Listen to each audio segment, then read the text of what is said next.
I'm Kirsten Moorhead, and I am the only daughter of Michael. I am 34 years old. I was 9 months old at the time of Elizabeth's murder, and I have been able to mark the decades of my life by how long this cold case has gone on. I am currently not in contact with my parents. I'm an artist. I quit my day job to be an artist full time. So that's been really fun. I guess that's the elevator pitch. Over the course of this series, you've heard from many people whose lives were directly impacted by Elizabeth's murder. And most of them still feel that impact today. The children of the prime suspect were too young to know Elizabeth or understand what was happening in 1990. But just like with their father, Michael, and their mother, Jill, the shadow of Elizabeth's murder has haunted them their entire lives, in a way that almost no one else has experienced. In the last episode, you heard Paul Koistra's letter, where he asks if everyone can just move on with their lives. But that wasn't possible for Michael and his family. Covenant may have been relieved for them to leave campus in 1990 and take the stigma of the murder with them. But that stigma and its effects didn't go away.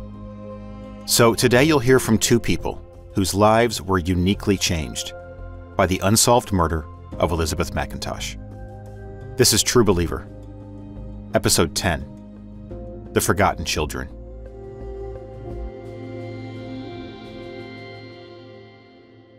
Hey, Ruth. Hey, TJ. Okay, so this episode's going to be a little bit different than what we've done before. Talk about that a little bit. This episode is less of a reported episode and more two extended interviews with two people who were very happy, were interested in sharing their stories, Karl and Kirsten. And we wanted to give them a space to share their stories and to share how the murder of Elizabeth Mackintosh and the continued suspicion of their dad, Michael, affected them, not just in 1990, but really throughout their lives. We're just hoping that people give them a fair listen. You might hear things that bother you or frustrate you. They both have their own opinions about the church and the seminary. They're entitled to those opinions. And we wanted to give them a space where they could talk about that. And we're hoping that anybody interested in this project is willing to just sit down and hear and sit with kind of the weight and the emotions of their story.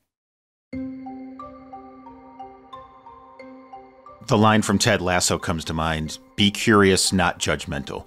And I'm saying that because unlike most of the previous episodes, we're not going to bleep anything.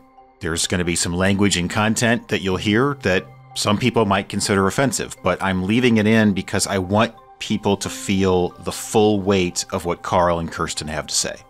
Right, and just some housekeeping notes and a content warning for anybody listening. We will talk about allegations of domestic violence and child abuse really throughout the story of this episode. And so if that's tough for you, you really might want to just skip the whole episode. Michael and Jill have never been charged with a crime in connection to the murder of Elizabeth or anything else.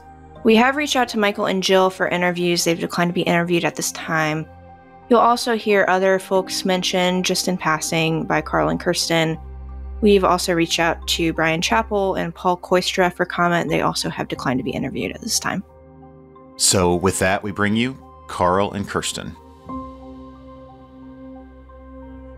So my name is Karl St. Lucie. My father, Michael, is a prime suspect in the murder of Elizabeth Mackintosh that happened, March 26, 1990. I was 2 years old at the time. My sister was 9 months old.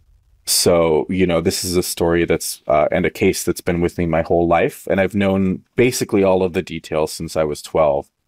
Over the years, I've done my own research and investigation around this, and very briefly was working with Creve Coeur Police a few years ago and gave them some details that helped them to reopen the case. So yeah, it's a case that I have a lot of personal investment in, just because it was a terrible, terrible thing that happened. And, I do think that Elizabeth and her family and everyone else involved deserve justice, When we talk about PTSD, right, typically PTSD, we think of things like war veterans who have a traumatic experience and they come back.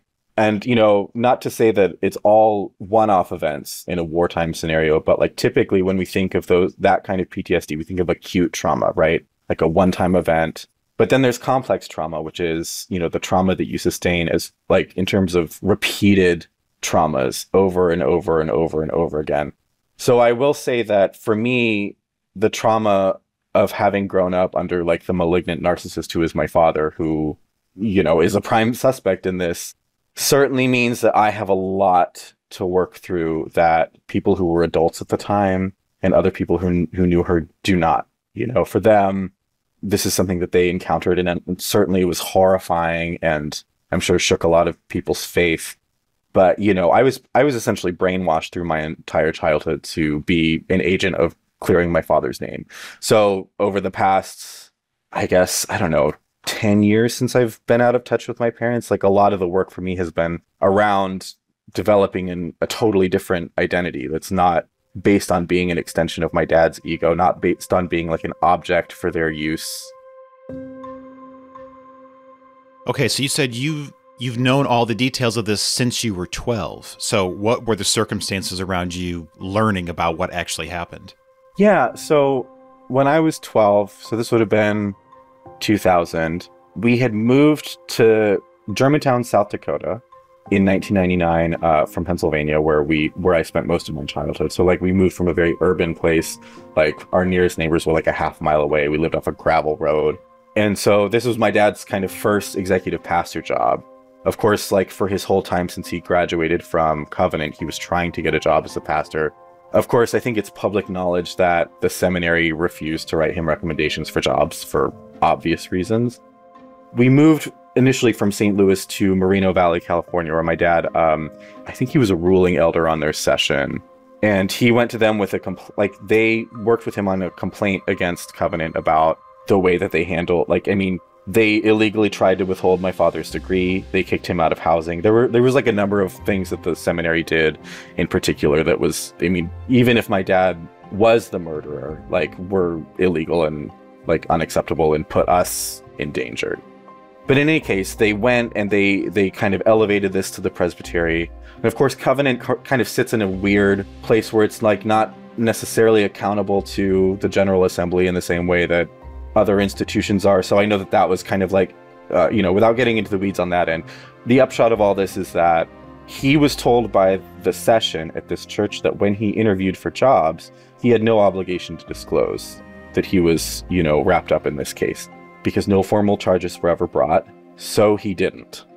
And so one of the reasons that we moved from Pennsylvania was, my dad had been working at this church job as a lay ministries coordinator for 6 years. And then his pastor went to, what is it called? a presbytery meeting, General Assembly, some sort of situation where they all get together regionally. And someone was like, oh, what's it like working with Michael? And I don't think he did it. And David was like, did what? He was like, oh, do you not know? Mike is implicated in the murder of Elizabeth at Covenant in 1990, which of course everyone in the PCA knows about as far as I'm concerned, at least everyone in leadership. So he promptly fired my dad for, I can imagine finding that out about one of my subordinates and being I don't trust you, in this position anymore. So anyway, that kind of instigated a whole period of my dad interviewing at churches. He flew to Hawaii and Alaska, all over the place. He took us with him to some of these jobs so we would sit in on these churches and see him deliver a sermon. In any case, he did end up getting this executive pastor job at Germantown PCA in, was it Germantown? Yeah, Germantown, South Dakota. At the point at which the events I'm about to talk to happened, I think we had been there maybe a year and a half. We'd lived in South Dakota. It was the winter of 2000, I think. No, it was just it was just after the winter. But in South Dakota, snow is on the ground 9 months of the year. So it was around March, April, kind of near the anniversary of Elizabeth's murder.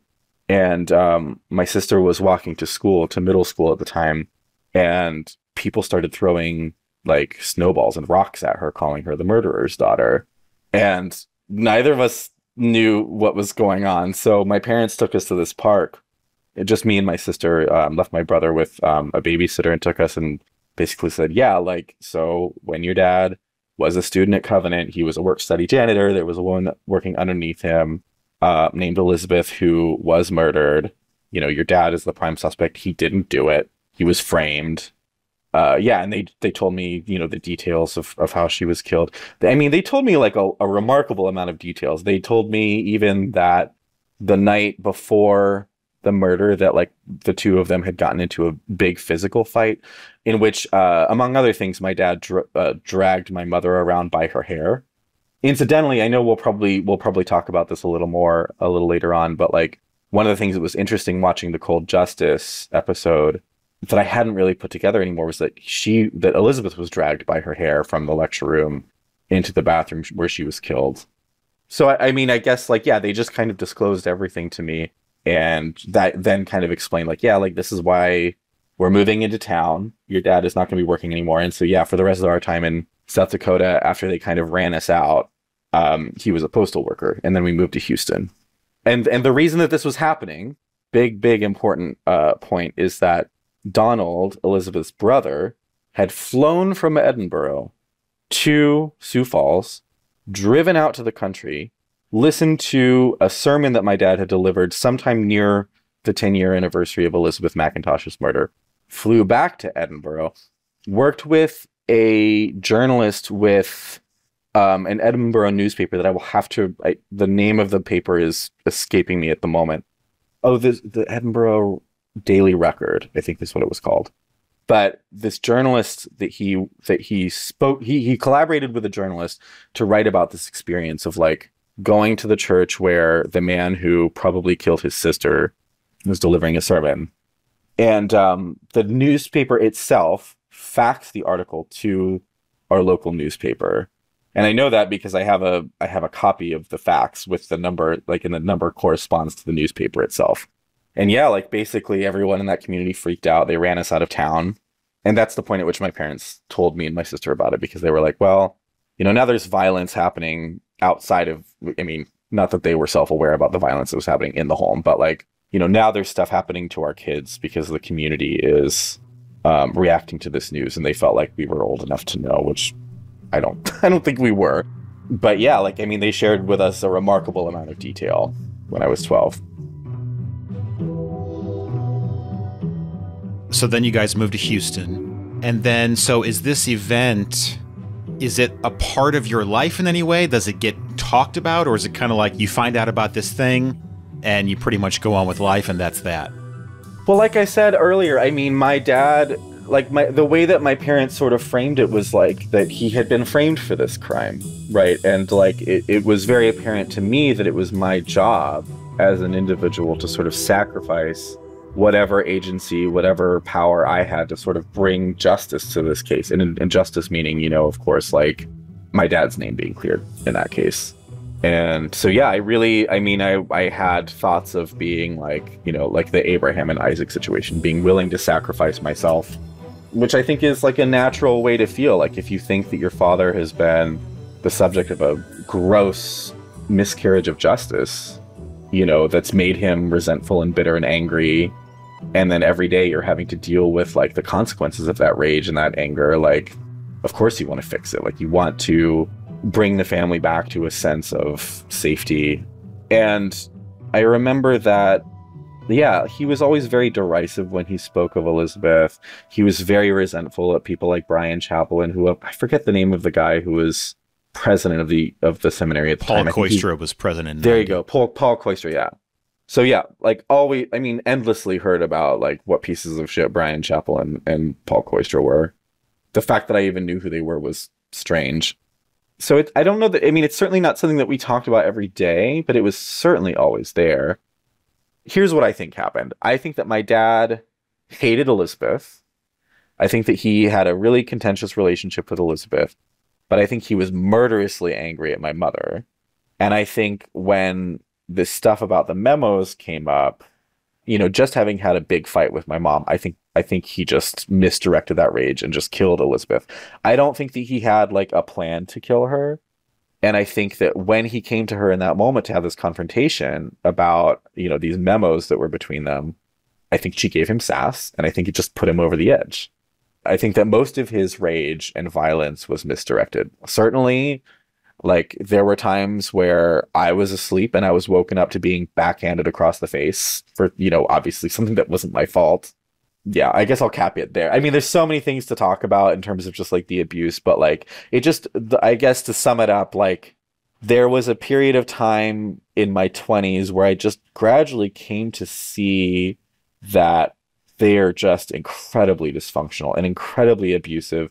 And having some time away from them, it was like, oh, like all these things that I never thought they were normal, but like it was so much worse than I thought.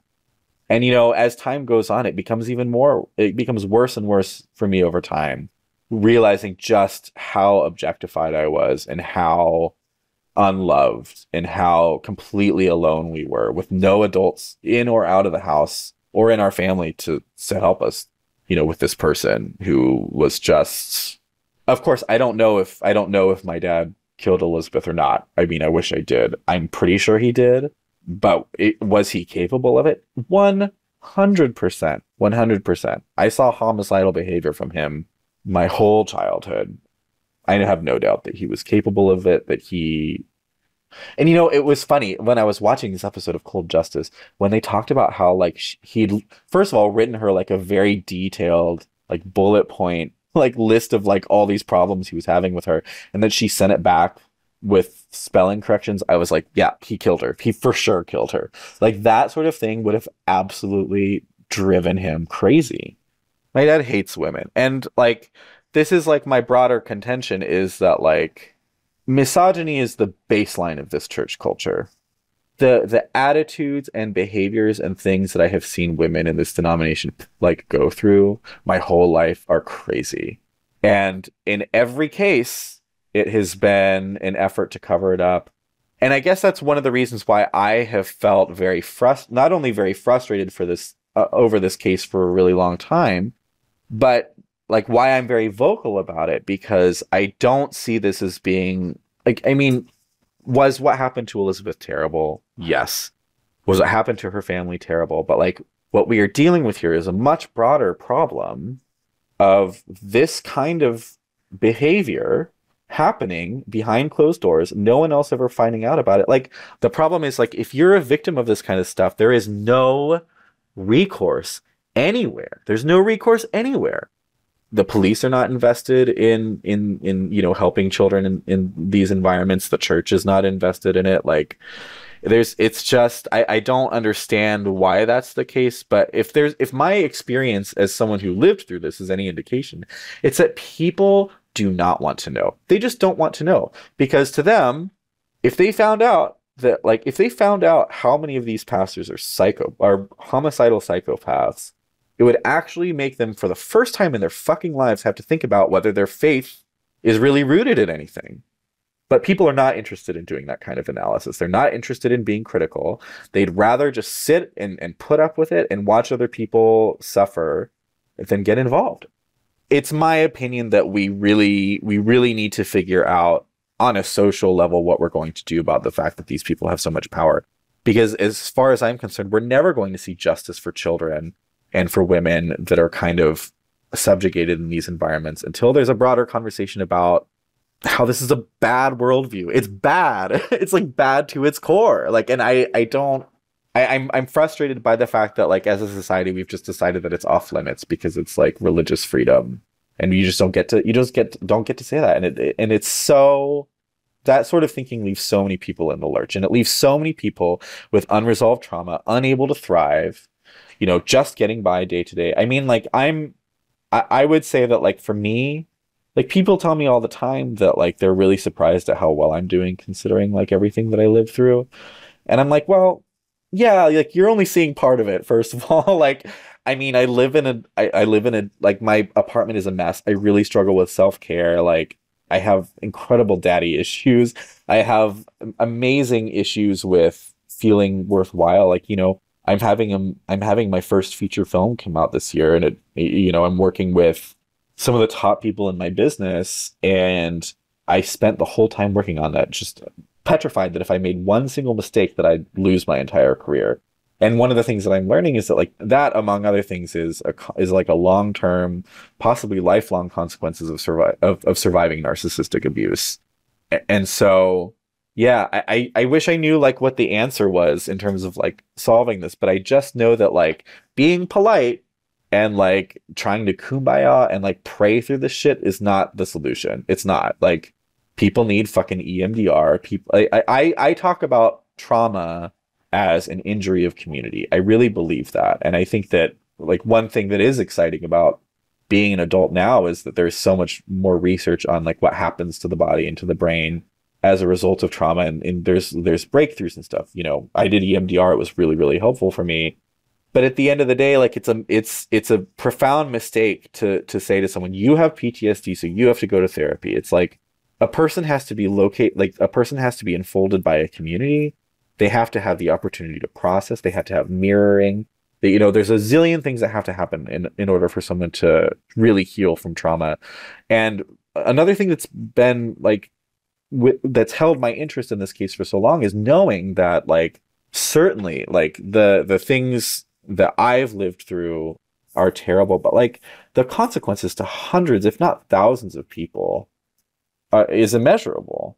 And like the only way that all those people are ever going to have any opportunity of healing is if people start to say out loud what happened and to take accountability for their role in enabling this situation and to take real action towards changing the culture. And I don't know how to do that. You know, all I can do is I feel like my biggest responsibility, or the thing that I can do, is I can talk about how angry I am. I can talk about how angry I am. I can talk about what happened. And at least now with this Cold Justice episode out, like now I can point to something, you know, because for many, many years, I would tell my friends about this case and it would sort of be like a feature of our relationship that they knew about, but it was like always completely abstract. And now to have something that's like, that someone can watch in 45 minutes and sort of get all the pertinent details about like what actually happened is huge, huge. Certainly not everything that needs to be told was told in that episode. But yeah, I find it unsurprising that you're having trouble getting some people to talk about this, but it's also disappointing because it's like people are the lack of courage and the lack of integrity and the lack of, yeah, it's like, I mean, you know, for someone like Brian Chappell or Paul Koistra, I'm sure for them it's just like, well, I'm fucking old. And like, you know, my kids are in college. Like, why should I have to deal with this? And it's like, well, eat my ass. You know, that's what I have to say to Brian Chappell and Paul Koistra. It seems to me like the only way that this case will ever come to justice is if my father confesses, which will never happen. That will never happen. The man is constitutionally incapable of taking responsibility for anything. So does that mean that I think that there isn't something to tell? No, I absolutely think that like there's plenty of material to go after, even if this case is never solved. And in fact, like one of the problem, like I remember listening to Serial when it first came out. And of course, like even at that time, I had been thinking about how I would tell this story in some sort of maybe podcast or docu-series format. And what I hated so much about the first season of Serial was like they just were so sure that they were going to solve it. They were so sure that they were going to solve it. And the whole time I was like, that's one thing. That's one thing. And certainly, like, I think one of the reasons that people consume true crime is because there's something engaging about knowing all the details and like getting into everyone's motive and like coming up with a hypothesis and like trying to close the case. But like the truth is like I mean, I don't have any statistics, but I'm going to guess that probably a vast majority of these kinds of cases are never closed. And so we're kind of left with a lack of closure on stuff like this. Many, many people are. And I really long for media that instead of being primarily focused on whodunits are really focused on like, what do we do to bring justice to the people who never get closure around this stuff? What do we do to tell stories in a way that we can leave things open-ended at the end and it feels like it's still an engaging piece of work?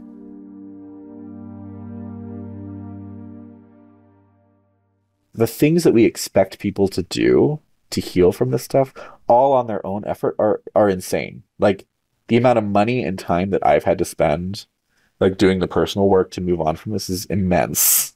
And the overwhelm of stuff happening around this case has had just like profound effects on my psychology and my ability to function. I mean, even just like these last 2 weeks, like, yes, it was really good to see the Cold Justice episode, but at the same time, it's really uncovered a lot for me. It was the first time that I've ever seen any of the crime scene photographs or, the blood. It was the first time I'd seen the interview footage with my dad. And like the interview footage with my dad was the most spine chilling part, because it was like, oh yeah, like this is how he is. Like this is how he presents himself, which is like, he's very relaxed. He's leaning against the wall. He's talking with the detectives very casually about this. And in my mind, I'm like, this is not how a person whose coworker died under grisly circumstances conducts an interview. This is how a psychopath conducts an interview, where he knows the thinking is, I need to come across as relaxed, because if I don't come across as relaxed, they're going to think I did it. That's how I read that completely. He looks so guilty. And the footage where they go back and talk, I think it was like 2019 when they took the trip to Tomball to talk to them again. Just it's so interesting to me that he even said anything to the police at all. Like they approached him, they asked him a few questions. He engaged on a few questions and then like walked away. And I was like, of course he did, because he's a narcissist. Like any opportunity to like to give his like 2 cents about how he was wronged and how like really the big victim in the Elizabeth Mackintosh case is Michael.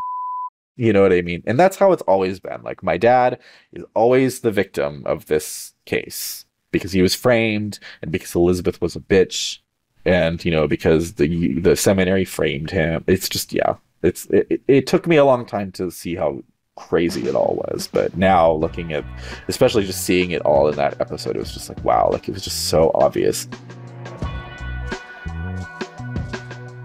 Yeah, I mean, and there were many years where I was telling him, like, if you have you have a story to tell around this, like, you should write about it. And he would just be like, no, I'm good.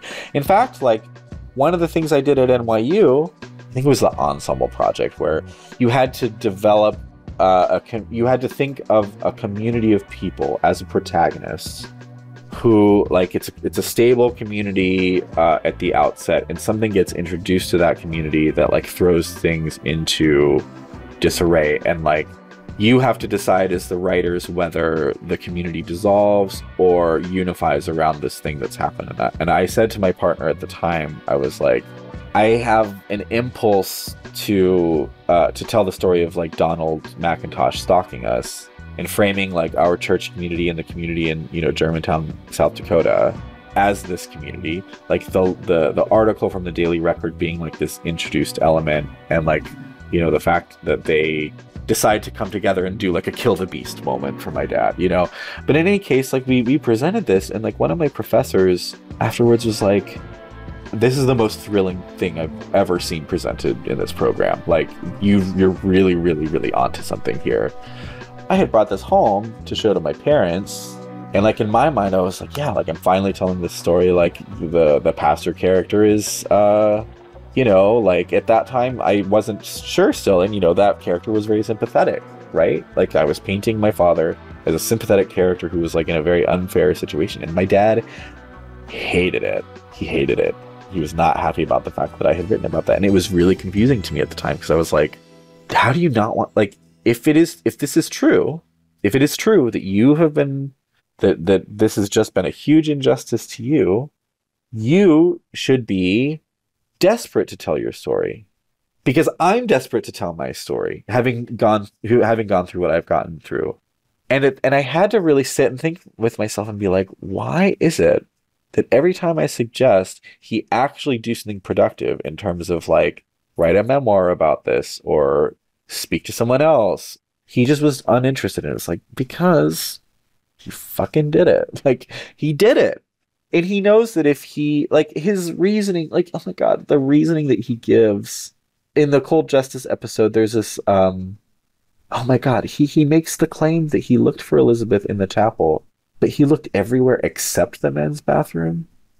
And the reasoning is because she didn't like it when people snuck up on her in the men's bathroom. And I was like, she hates that probably because you've done it before.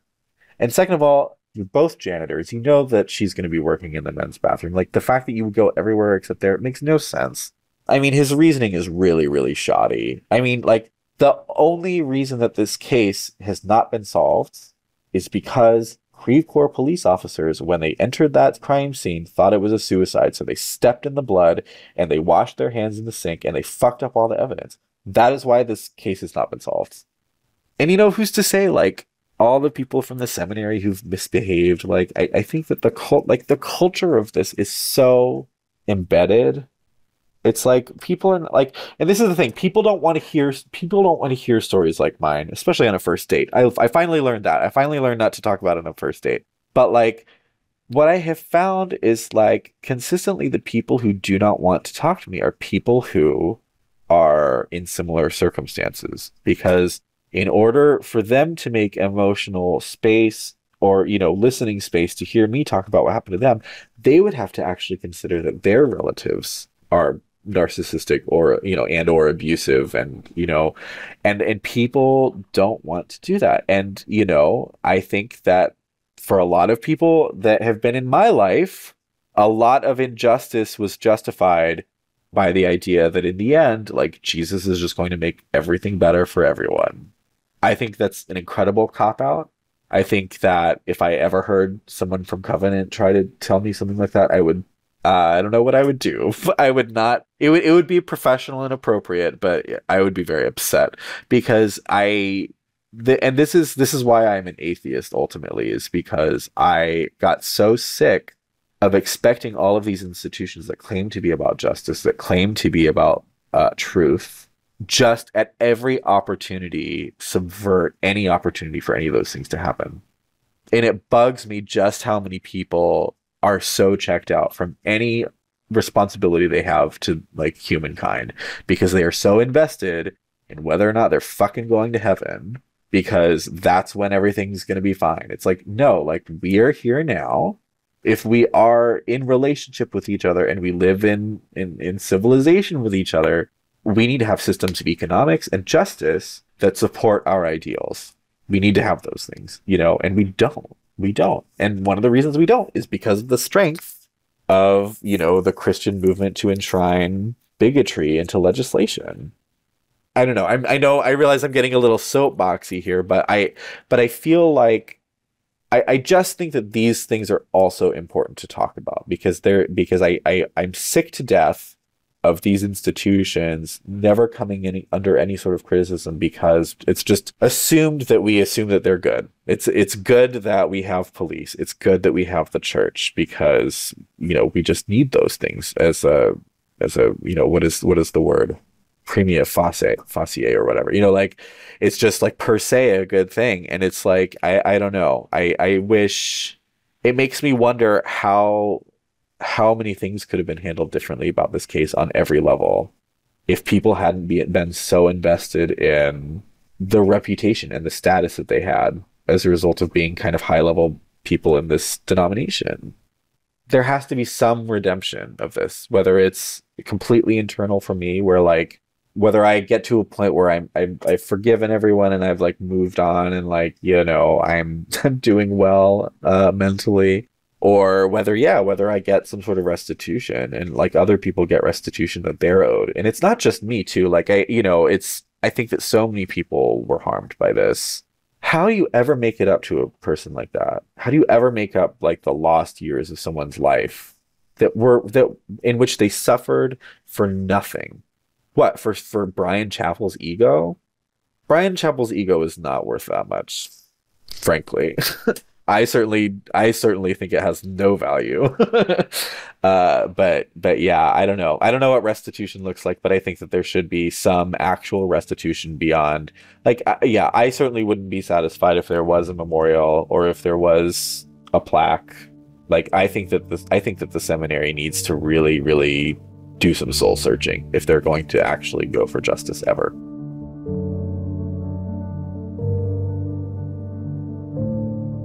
So I don't know. Well, we'll see what's next. I mean, would I love for this case to be solved? Yes. would it bring me peace to know that, if my dad was truly responsible for this crime, that he's behind bars? Yes. But what's true, regardless of whether he killed Elizabeth Mackintosh, is that he was a terror at home. And there has never been any justice on that front. And so that's something that I'm interested in interrogating, is like, what does justice look like? And, what does it look like for me to sort of finally make meaning of this and contextualize this in the broader context of my life and the things that I want to do creatively and professionally and personally. And I don't know, I guess we're just gonna have to see.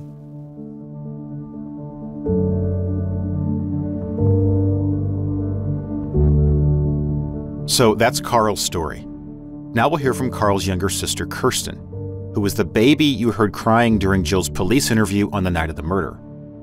One note, toward the end, you'll hear Kirsten talk about a letter she's writing to Helen, who is Elizabeth's younger sister. We've reached out to Helen to be interviewed for this series, but received no response. Here's Kirsten. A little bit of backstory. As a child, we moved around a lot. I didn't understand why at the time, but my earliest memories are in Corona, California, when we were living with my maternal grandparents. And then we moved to Reading, Pennsylvania, right before I started kindergarten. So I would say like my most foundational childhood memories took place in Reading, Pennsylvania. And then my 4th grade year, my dad told us that we would be moving to South Dakota in the summer after my 4th grade year. And I was heartbroken. So I went from a very, very urban, huge elementary school to Chancellor, South Dakota, where the entire 5th grade was 5 people, not including me. And they had gone to school with each other since kindergarten. So breaking into that was tough to begin with. After 5th grade, we moved from, my dad lost his pastoring job in Chancellor, and we moved to Lenox. It was still winter time, but it was right at the beginning of the spring semester. So it must have been like January or February. But there was snow all over the ground. And I was walking home, and some of the football players from the high school started following me home and throwing snowballs at me filled with rocks, calling me the murderer's daughter. So understandably, I got home that day very upset. I think they scratched my eye or something. We had to go to the doctor's office. And that prompted my parents to take Karl and I. They got a sitter. Scott was not there. Scott was younger. He was still in elementary school. He had developmental delays growing up. And so I remember it was just me and Karl. And they took us to Sioux Falls Park. And I very vividly remember like hearing the rush of like the waterfalls in the background. My parents told us about Elizabeth Mackintosh. And I would say, whenever they first told us about it, the narrative was very much centered around my father. Like, your father was in seminary, someone was murdered, he's the prime suspect, and they've been hunting us down ever since. And all of this was because they had to tell us because Elizabeth's brother, Donald, had actually hired a private investigator to find us, flew from Scotland to listen to my dad preaching a sermon, recorded it, flew back to Scotland, and there was a paper published discussing the case again, naming my dad as the prime suspect. And ironically, I was 10, so it's the decades. Every decade, something big would happen to kind of reopen this case and bring it to the forefront again. But essentially what had happened is Donald had, once this paper was published in Scotland, he had faxed it to the local papers in Lenox, and they published it. So then all of my classmates now knew me as the murderer's daughter. That was fun. So that was the first time I ever heard about the murder. And I honestly can't remember if my parents even mentioned Elizabeth's name. But that's the first time we heard about it. And everything, all of a sudden, like everything in my life made sense at that point. Like, oh, this is why we've moved all over the place. It's like as soon as my dad would get a pastoring job, he wouldn't disclose it whenever he was hired. And somehow it would come up. Either the presbytery would notify the church, or Elizabeth's family would track him down, and he would be fired or asked to leave. and we would have to relocate. So soon after you find out about this, is that when you have to move from South Dakota to Texas? Yes. We finished out the school year, and my mom pretty much told my dad because at that point my dad was still kind of looking for pastor jobs. That's kind of why we stayed in South Dakota, because he was kind of seeing what other opportunities were there. And then after that incident, my mom put her foot down. She's like, I don't want to be a pastor's wife anymore. So my dad actually, shortly after that incident, he moved to Texas ahead of us and stayed with my grandparents to find us a house. And then that summer we joined him. So my 7th grade year was in Texas, Cypress, Texas.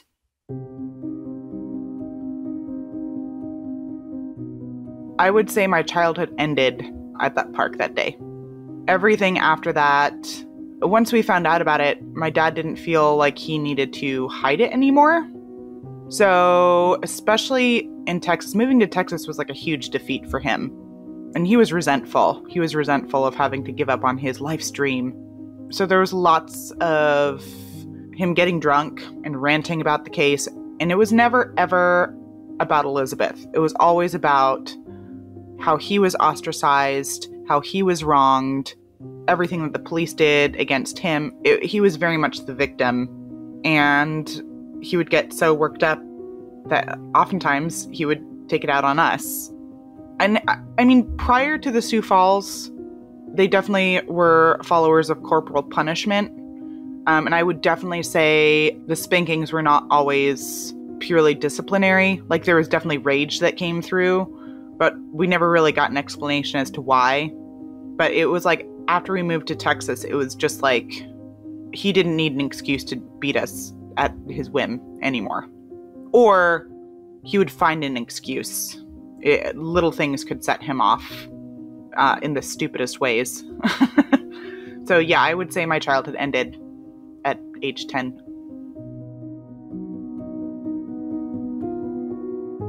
How do you view your mother in all of this? The sense I've gotten in our conversations is that it's almost like they're in this thing together, but she's also sort of a victim at the same time. And it seems very messy and, all families are messy and complicated in some ways, I guess. But I mean, not all families have had to deal with this specific kind of trauma that you guys carried. What you summed it up is pretty accurate. I think my mom in all of this was an enabler, a pushover. I very vividly remember, especially in Reading, we would have nightly devotionals where we would read scripture and like we'd talk about it. And like the most succinct way I can describe my relationship with both parents is in the story of Abraham. Like whenever Abraham takes Isaac up because God told him to sacrifice him, right? And he puts him on the slab and he's about to strike him down and God stops him, gives him a sign to stop. And I remember discussing that story afterwards, and both my parents made it very clear. They're like, we would absolutely choose God over you. If God asked us to sacrifice one of you, that would never be a question. And I was like, oh. And I mean, that was elementary. So very, very early on, I was like, oh, I am not a priority here. And that was very ingrained into my experience, but in an innocent way. Like, kids, they absorb this stuff and there wasn't any resentment. I was like, oh, just this is the way it's going to be. As we got into junior high and high school in Texas, and my dad kind of became unhinged, my mom would make excuses for him. She would support him in the gaslighting. She's like, oh, well, I wasn't there, so I don't know that's actually what happened. She was very much about making excuses for him. And it was very much in the way that my parents choose God over us. She always chose my dad over us, which I think is a very PCA understanding of a woman's role in a family system. And I think for me, one thing that was very earth-shattering for me is understanding, I think my parents broke in 1990. And I think that they have not grown as human beings since then. I think they are the exact same people they were then. They've done very little personal growth.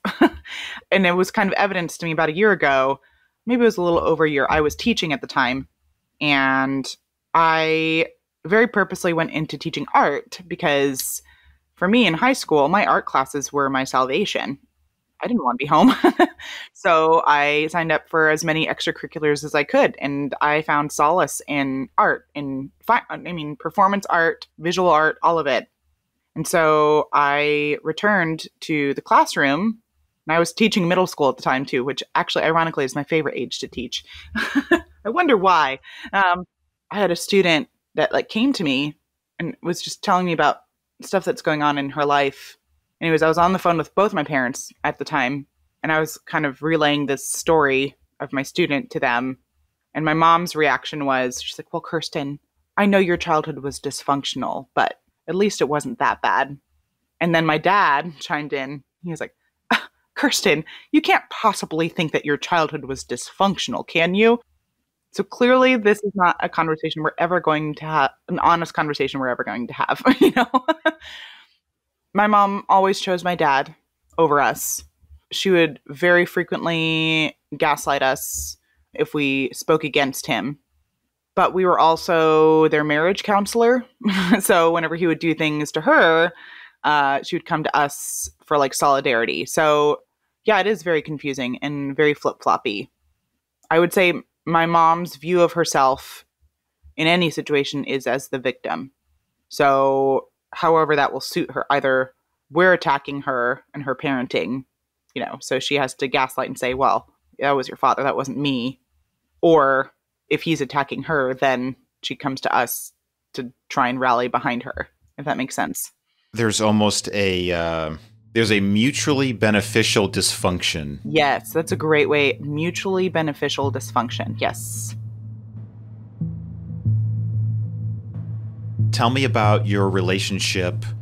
It's sort of like the two, I'm sure, are inextricably linked. Just your relationship with your father and both your parents and your relationship with the PCA. But tell me what was your experience growing up at the PCA?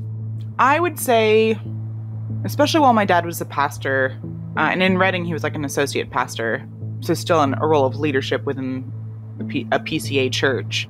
It was very performative. Not just my dad. My dad would absolutely take on this holier than thou persona the minute he walked through those walls. But he also expected us to perform, because we are very musically inclined. We were the Von Trapp family singers, performing for church, but also we were expected to be polite and represent the family well, and give people unwarranted hugs and let them pinch our cheek, because we couldn't say no because we were the pastor's kids. So that's my relationship to organized religion in general. And as I've gotten older, I don't think that's specific to the PCA. However, I do think the PCA promotes some really, really dangerous attitudes towards abuse and victims. I mean, it's a little baffling to me now as an adult looking back. In South Dakota, when we were at the church in South Dakota, we lived on a manse on the church property. And it's just kind of baffling to me that there was never any sign to any other adult around that shit was hitting the fan. You know what I mean? For us at home. And I would say that's kind of my relationship with all adults in my life through my childhood. It's kind of baffling to me that no one did anything. No one did anything. As a teacher, I had to go through training where I'm a mandatory reporter. If I see something, I have to report it. Otherwise, I can be held legally responsible.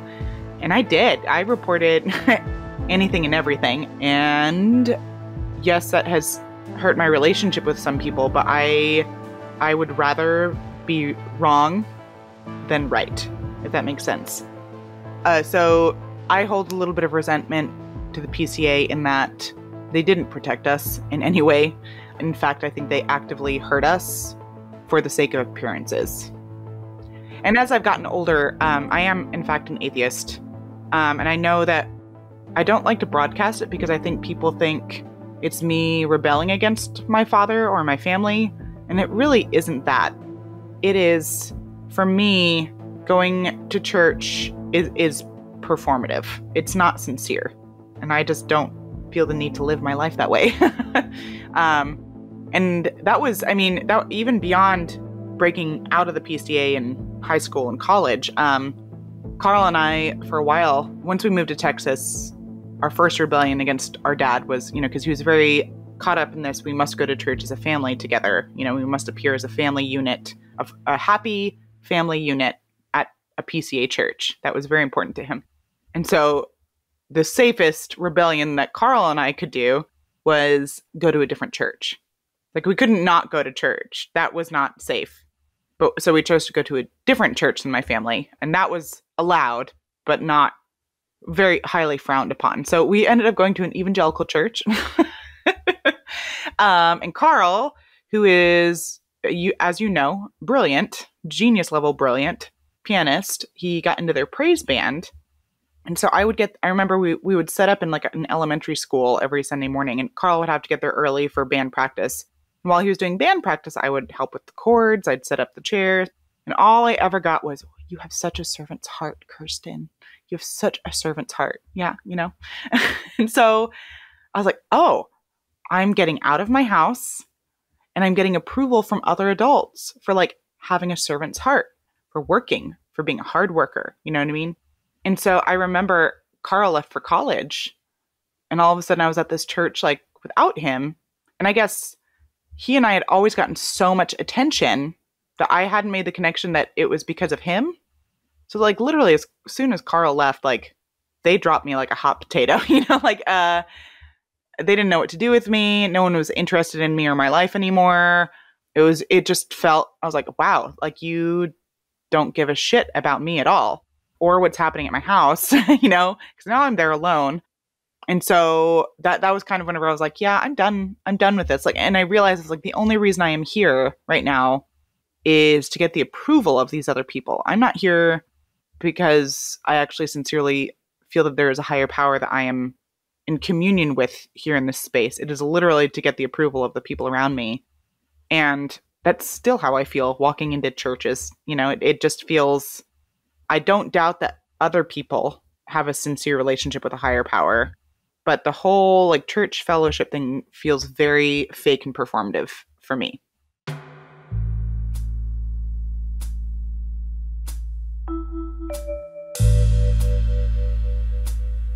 What's been your relationship as an adult with your parents? Right before I came to college, because Karl's 2 years older than me, so he had been at TU for 2 years by the time I graduated high school. So my senior year, our AC went out at our house in Texas. And my parents, in usual fashion, didn't have the money to repair it. So at this point, I wasn't relying on them for rides. I was getting rides with friends. I didn't have a car. They didn't teach me to drive. Whenever Karl left, they checked out quite a bit.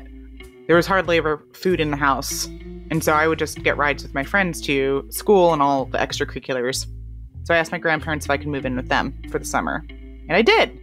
And I was working at a Pizza Hut, living out of my grandparents' house. Whenever Karl, I think my dad was traveling for work, and it took him to Tulsa. And Karl had tried to come out to him in person. And so my dad left Tulsa, and Karl wrote him an email instead, coming out to him. Very thoughtful, very heartfelt email. And like a week passed, 2 weeks passed, and Karl called me and was like, all quiet on the Western Front, like, like, hey, have you heard anything? Like, and I was like, no, why? And he's like, oh yeah, I sent this email to Dad. I was like, well, I'm sure I will hear about it whenever it's read. So anyways, my dad finally reads it. I was not at the house when it happened, but apparently he just read the first line of it and burst into tears. And my mom had to come and like read the rest. And they asked Karl to come down from Tulsa so we could discuss it as a family. And so Karl came down and he stayed with me at my grandparents. Like a week passed and my parents like didn't reach out to talk to us. And he like drove overnight. He literally like left as soon as my parents asked him to and like drove overnight to come down to Houston. And so and he sat around for a week, like waiting for them to like respond, to talk, nothing. And so finally he was like, well, if we're not going to talk about this, like I'm going back to Tulsa, So finally I'm like, well, okay. So I remember we met at a Barnes & Noble. And it was like I was translating. It's like they would say things and like the other party like could not understand, would get upset. So I was like, no. Like This is what they're saying, you know? It's like they were literally speaking different languages. Anyways, so that finished, and I think I was on a Friday, because Carl and I went back to my grandparents' house, and the next morning, my grandfather had like an inductive Bible study that he asked for us to go to, and so we went to it. And then right afterwards, he is like, "Oh, I have to leave." I was like, "Oh, where are you going?" And he's like, "Oh, I'm going to go meet with your dad." This is very unusual because my maternal grandfather hates my dad. You know, like like literally in my entire childhood, I've never ever seen them hang out, like just the two of them. It's always like at family functions. It's never, so very unusual, right? Red flags going up. And so he leaves, and we call my mom. We're like, "Hey, like grandpa just left to go talk to dad. Like, what's this about?" And she just kept on parroting back, like, "I'm not at liberty to discuss this. I'm not at liberty to discuss this." I'm like, "Okay, well, we're done." So Carl and I just started grabbing trash bags and throwing all of our shit in trash bags, throwing it in the back of his car. And all of a sudden, my dad rolls up in the driveway, and we're like, "Oh, shit." And we run. We just scatter because we know it's going to be bad. And Carl makes it to his car and like locks the door. And I run into the house. And so my dad comes after me because he can't get to Carl. And I think I'm in a bedroom or something. I think I'm in, but there were no locks on the door. So he barges in the bedroom. He grabs me by the hair. He drags me to the bathroom. And he is choking me against the wall. Whenever I kick him in the balls, break his glasses, and I run out to the car. We get in the car. We drive away. And I don't talk to my parents again, at least until junior year of college. What ended up happening, was I still had like a week at the Pizza Hut before I'd given them my notice I was going to school. So we found one of the adults from that evangelical church we were going to, and they let us stay with them for a week while I finished out working. And at one point, I was working, and my manager, who knew what was going on, like came back and like, "Your grandfather's here." I was like, "Oh, shit." Like, shit. So I go out and I sit with him, and I'm talking with him, and it's all about, you have to forgive your father. You have to love your father. You have to respect your father. You know, you need to make amends before you go to school. And I was like, I don't feel safe. Like, I don't feel safe. I don't know how that's going to end. Like, you know? So anyways, my grandfather volunteers to drive me up to school. And the people we had been staying with, I remember they were very generous. They like took me to Bed Bath & Beyond and bought me a bunch of stuff for my dorm room. We loaded it in my grandfather's van, and Carl was driving too, and I rode with my grandfather. Like literally we hit Tulsa and we like pulled into a Brahms, and like we get lunch, and then my grandfather just takes everything out of his car, like drops it in the parking lot at Brahms, and turns around, and he's like, "All right, well, I'll see you guys later." I was like, "You're not going to stay?" He's like, "Nope, I gotta head home." And he just like turned around and headed straight back home. So luckily we had Carl had a friend with a pickup truck that like brought my stuff to the dorm and settled in. But yeah, I didn't talk to anyone in my family for like the first couple years of college, and I didn't have a cell phone either at the time. So I remember they figured out I don't know how they figured it out, but they figured out my dorm number and would like leave me voicemails on my dorm number. And then at some point I decided to talk to them again. I think I was at college and I was lonely, and it really sucks I think I keep on missing the idea of having parents, but then as soon as I interact with them, I realize, oh wait, this is not what I'm missing. You know, these are not the parents that I'm missing. I'm reminded of what they are. And it is every time I speak with anyone from my family, except Carl. I feel like little more than a worm. I feel incredibly unworthy. I'm like, and I only feel this way with them. I have like curated some really awesome people to surround myself with, and I don't know why I continue to go back to this whenever I know what it's going to be. It's never going to be what I want it to be. So I was just done. I never want to speak to them again.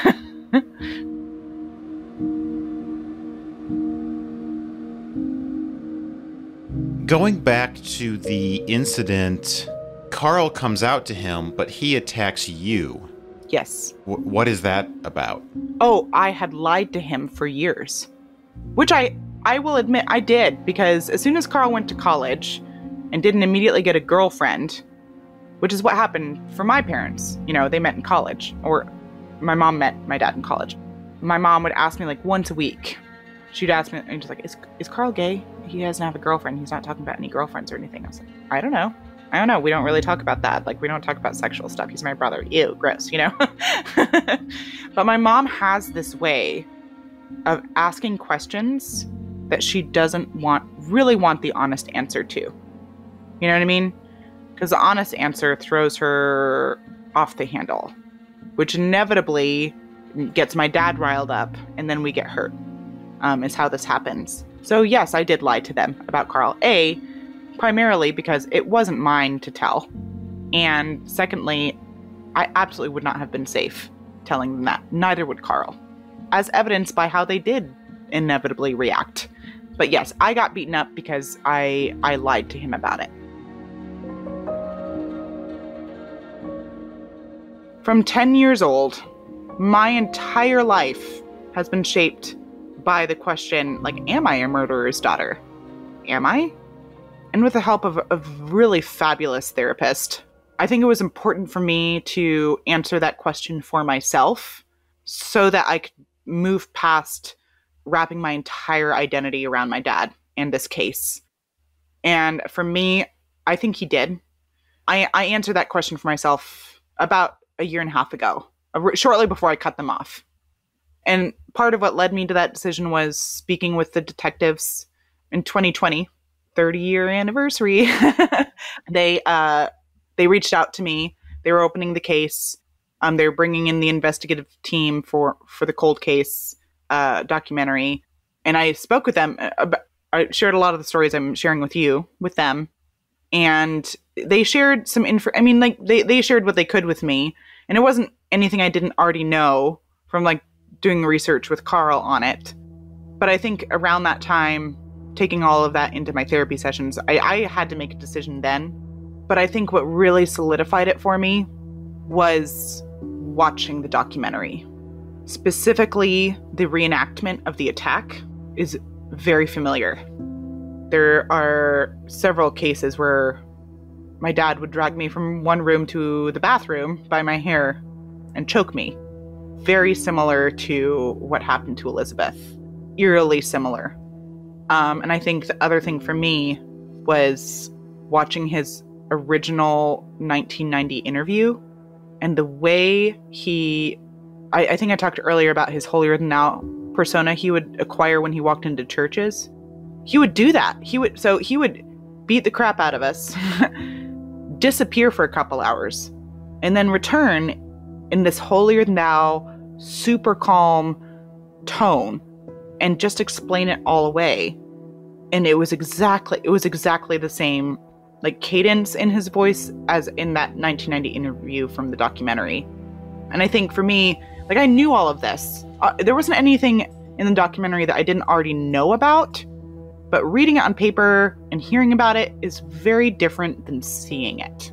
Like, seeing the crime scene photos, seeing his interview really solidified it for me.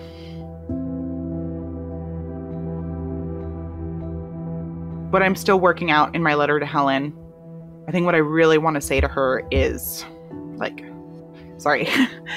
I'm so sorry for your loss, but thank you, because I think that if Elizabeth had not died in 1990, I certainly would have. Whether you believe that that is her spirit looking out for me like a guardian angel, whether that is just psychologically my dad crossed that line once and he was unwilling to cross it again.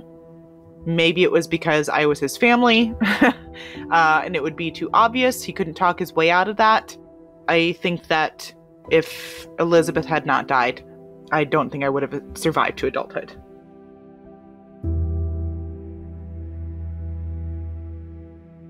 What now? Where do you go from here with all of this?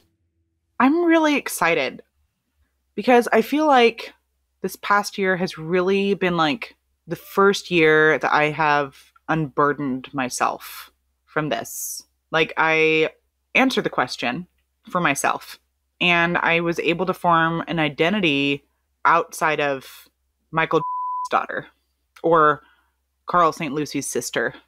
I think that was a very necessary step for me.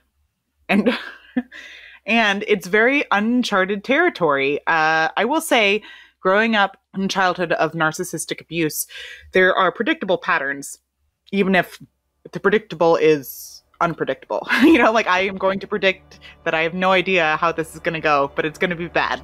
But now it's kind of the opposite of that. I don't know. My husband is super sweet, super chill. He's a hermit. He is not interested in other people's approval at all, which has been really great growth and learning for me, who is a consummate people pleaser. and it's just been a matter of like, my friend Kaylee put it this way. She's like, if you have something good at your home, you guard it like a dragon, like you don't let anyone steal your peace. And that's kind of been my life philosophy for the past year. No one gets to steal my peace, and no one else gets to steal my joy. And if I live the rest of my insignificant existence this way, it will be well spent.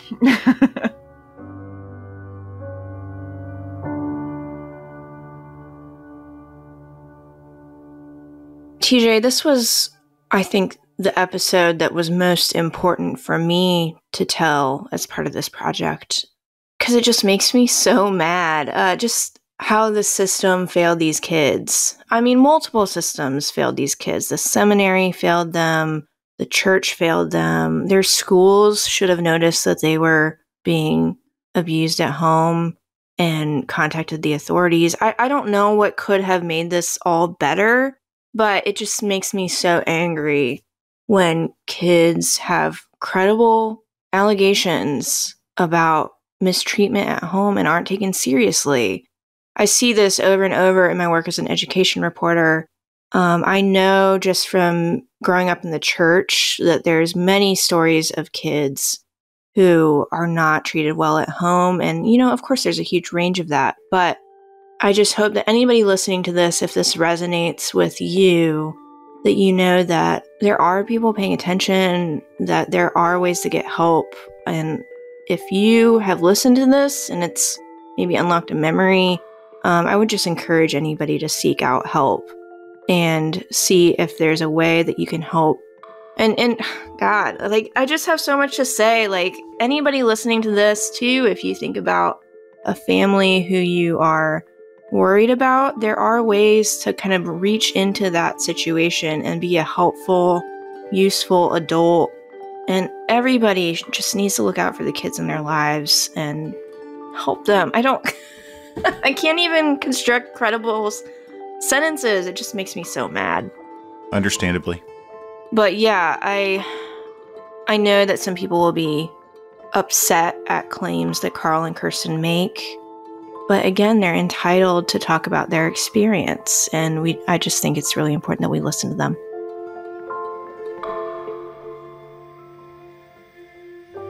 I want to emphasize what Ruth just said there. It's important that we listen to Karl and Kirsten. Their stories matter. Over and over again, they were failed by people and institutions who should have protected them.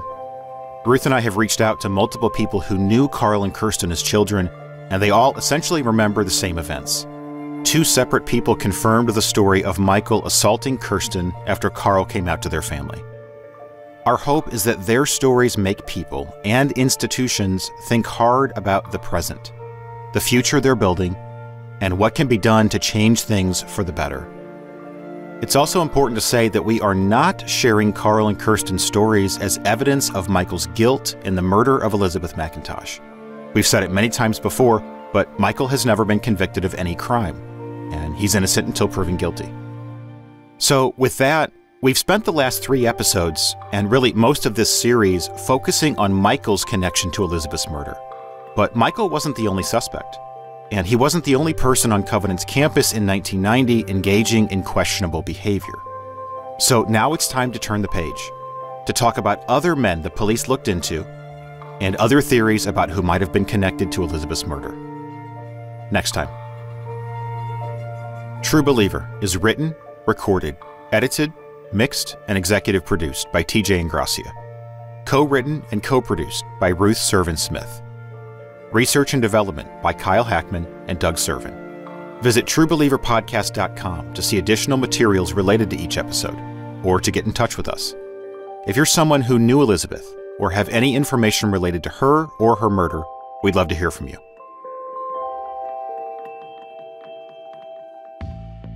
Next time on True Believer. Covenant got a very rude awakening when the murder happened because everybody's a suspect. So they background checked everybody, and they found out they had students with very interesting backgrounds that they didn't know anything about. I understand people get second chances, and a church will more than likely be the first ones to give someone a second chance. But they had some real characters. We had someone come in and say, hey, I think he killed this person. But legally, we couldn't prove it. Like, there was enough to maybe raise an eyebrow there, but there was a lot of eyebrows to be raised in this case, period.